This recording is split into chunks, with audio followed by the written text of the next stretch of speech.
السلام علیکم ورحمۃ اللہ وبرکاتہ۔ بسم اللہ الرحمن الرحیم۔ محبت اور دشمنی کا اصول۔ سنن ترمذی حدیث نمبر 1997۔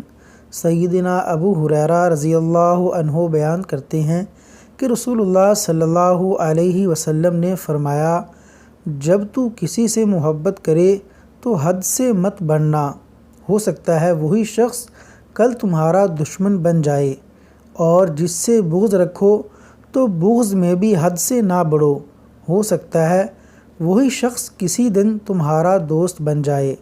فائدہ: محبت اور دشمنی بھی ایک حد تک ہونی چاہیے۔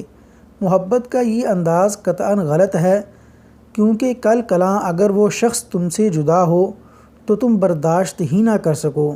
اسی طرح کسی سے دشمنی کا یہ مطلب ہرگز نہیں کہ انسان اخلاقیات کی ساری حدود توڑ دے اور ان کو کراس کر جائے۔